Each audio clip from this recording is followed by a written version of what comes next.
How would you stop shoplifting? Give us a call, 0207 862 2222. What needs to be done? We'll speak to you in just a moment. Now, the crime is at unacceptable levels and not being tackled properly. That's according to an inquiry by the House of Lords. In a letter published yesterday, the Lords Committee said that there were more than 443,000 instances of shop theft recorded by the police in the year to March 2024. That's the highest ever since records began 20 years ago. But they were a drop in the ocean when it was compared with the likely real figures estimated at 17 million annually.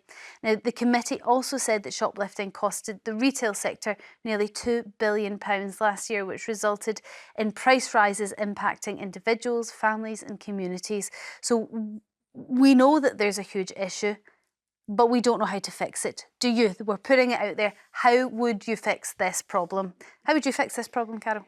Police have got to be more involved. It's really simple because, we now have these... Shoplifters is the wrong name for them. These are gang organised thieves. They're storming supermarkets with wheelie bins, with suitcases, with hold doors, and they're filling them up and running it out. And sometimes they're hitting the same store twice or three times in a day. So this is organised crime. It's not just somebody nicking a tin of tomato soup because they've got nothing to do for their dinner. This is organised crime. And the cops, for too long, we've been giving them excuses to get out of it. They just do not tackle it. And I'm sick of hearing excuses about how we haven't got enough cops. What are the cops doing? They're not dealing with burglaries, they're not dealing with car thefts, they're not dealing with shoplifting. What are they doing? This is a major crime. Okay, so we don't need more police officers, in your opinion. We need harder working police officers. We need cops to deal with shoplifting. Often the police, most retailers in London, 9 out of 10 retailers in London, don't even bother to report it because the police won't turn up. Which is why the estimate is so much higher than the actual record. But also there's a lot of shop assistants being not just verbally abused, physically abused. So this is a crime. So why aren't the cops dealing with it as a very serious crime? Andy, we need harder working cops and more potentially more bobbies on the beat. Look, we do have to do something to confront the gangs and the violence and the threat, innocent shop workers and shop managers who are being subjected to very frightening situations. I don't disagree with Carole on that. However, I would say there's a wider issue when it comes to shoplifting, if we're going to continue using that term, which is when you're talking actually about people who are struggling to make ends meet, who are thieving because they want to put food on the table, smaller items, we might call them less consequential items. That can be solved by increasing wages, by allowing people to afford homes.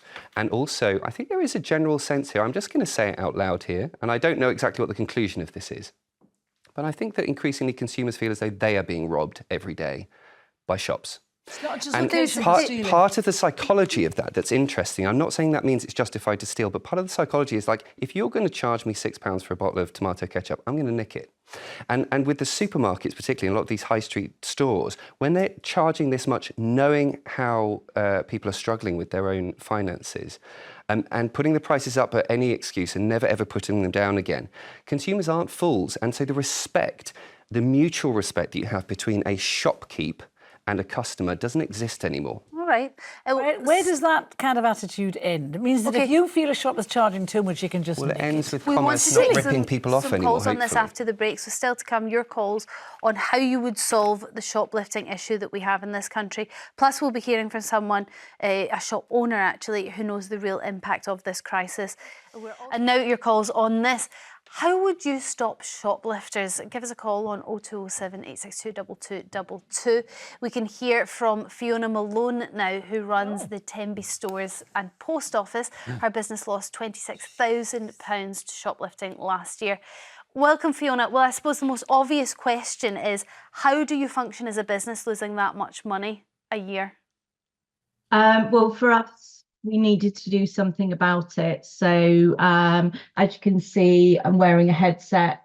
So we now have AI technology linked to our CCTV. So if it sees anyone doing any suspicious activities, such as putting something in their pocket, I immediately then get a text on my phone. I can review the footage along with my manager, and then we can look at what it is that we're then going to do with that piece of footage. And how expensive is that kind of infrastructure to put in place? It's very expensive, but we were losing £26,000 a year, and that's just not sustainable for us. We're a small business. We're a seaside town. We want our customers to feel safe as well. So that's why we thought with the headsets and the technology, it would make our customers feel safer. Well, customers and staff, I think we've got some examples actually of shoplifting in your store, which you've obviously recorded. I mean, that just seems incredibly blatant. That's absolutely brazen. There's no attempt to hide that at all. So no wonder your systems can pick that up. I'm just wondering. Oh my God, she's still going. I know she's still going. How big is that bag? Carried on for a long time. I'm wondering, in your opinion, because I suppose there's no stats to back it up, but you know, Carole will say that a lot of this crime and the $2 billion that it costs the retail sector is because of organised crime. And Andy will say that actually maybe it's a lot of people sticking it to the man as well as other people struggling with a cost of living crisis. What would your view be in terms of the demographic of the person stealing from your store? So my view is it's not the cost of living crisis at all.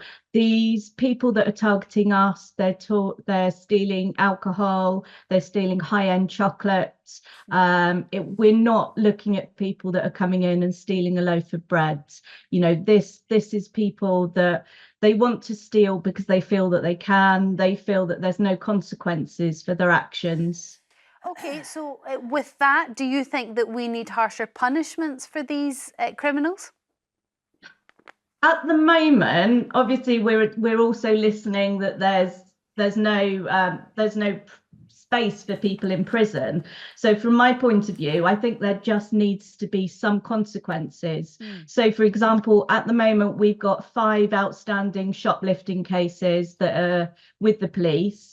And they've been live since before August, and we've still heard nothing back from them, despite the fact we give the names of the people, we often give where they live, and it's very frustrating for us. And that's why we wanted to put the technology in place, because we're not getting the support from the police. I know they're busy, so this isn't me bashing the police, but we needed to make it stop because we want people to come into our shop and feel safe. Well, but also, we needed people to be aware that you can't just come in and steal. No, well, police are there to protect people and make sure that people aren't committing crimes. So even if they are busy, this is a crime and maybe something that they definitely have to address. Fiona Malone, thank you very much for your time and sharing that. Losing £26,000 a year to theft in her store in Tenby. Diane from Northumberland, what's your view on how we can reduce shoplifting in this country? Well, I wouldn't have hidden their faces. I would have put their faces on. Legally, weirdly, and it is absolutely bizarre, we aren't allowed to show their faces in case they're not stealing. I can't give you any clearer an answer. It blows my mind. Lawyers spent more time at university than me, and I have to listen to them when they tell me. So that's why we blur them out. Well, I've tried for 3 weeks now to get some makeup and boots. That's where I do most of my shopping. I went in again yesterday, and there was this one compact left. So I went to the counter and asked the lady, I says, what's happened to the Max Factor makeup? She says, oh, as soon as we put it out, they pinch it. I says, well, what time have I got to come into the shop so I can beat the robbers? It's absolutely crazy, this country. I like how you think it's scheduled in. Well, they come in at 12, so if you come in at 11:30, you should be able to get what you're looking for. Now, there is a list of the top 10 things that are stolen from shops. Go on. We are talking about alcohol and we're talking about makeup. These are not cost of living crisis issues. If you are struggling to pay your bills, do you need foundation? Do you need your Max Factor, whatever it is? Can I make the point, I am not condoning the theft of those items. I'm trying to understand psychologically where it comes from. And I think we live in a fractured world where people don't feel that they're being respected by the commercial enterprises, and they think, well, if you're not going to respect me, I'm not going to respect you. It's not taking it out of the pocket of a shopkeep. Very sympathetic to Fiona, by the way, but taking, stealing something from a high street chemist. isn't going to hurt the person who's working in the chemist. It's not going to hurt anyone. They'll get the money back on insurance, so I'll have it. I think that is the psychology that's very often taking place, and that doesn't condone it. I know what Carole's going to say here. A lot of these shops are family-owned, and but when you've got the big supermarkets charging such exuberant prices, maybe it changes the psychology. If they're losing 1.8 billion a year, if the big stores are, there's a knockdown effect on that. They can't hire as many staff. They can't have as many products. People like Fiona is right. There is no consequences, and that is the problem. No consequences. Diane, thank you very much for your call. I hope you get your makeup soon. Lisa from Glasgow, what's your thoughts on shoplifting and how do we stop it? If you catch the person, the security guard should tattoo their hands saying, "I am a thief," tattoo their head saying, "I am a thief," and use the indelible ink like they use in the banks, you know, like if they steal money, the money goes all blue and stuff. Lisa. And that would alert everybody. It certainly would, but I'd say before you're tattooing somebody in permanent ink that we have some sort of case to prove that did in fact happen. I mean, I don't know about you, but I've definitely filled up my car with petrol, and as a new mum, completely forgot to pay, left the petrol and had to go back and pay to my shame. I would not have liked the security guard to have stopped me and tattooed "I am a thief" on my forehead when really I am just an underslept, very tired woman. But I take your point. Harsher punishments is what you're looking for. Gloria from South Yorkshire, what's your view? Carole, harsher punishments seem to be the view of the majority. Is that the same as yourself? Well, I'd like to see security staff have stun guns, or anybody that manages a shop have stun guns to protect themselves, because I know from my son working in a supermarket, some of these people are pretty horrible. They carry knives with them, then they don't think twice of attacking someone. It's a very big problem. As to people not being treated fairly, everybody's in the same boat. Everybody's got to buy food, but there are times when people don't have money, they don't have resources. My own supermarket does fair food, so we can donate through the supermarket to those local food banks. But yeah, a lot of it is greed. Let's face it, it's greed. It's to pinch booze. It's to pinch large joints of meat to pass on. It's luxury items, you think, rather than the necessities in life. Gloria, I'm only cutting you off because we're really running out of time. We've got a whole other topic to cover, but it sounds like it's going to have to be a multi-pronged attack for this. Stun guns are quite scary if that's where we're going to have to go. If someone's come at you with a knife, it's, you know... Oh, yeah, I understand that people need to be protected, but that's going down the American route, and I'm not sure that's what we want for this country. I don't know. And now I want your calls on this.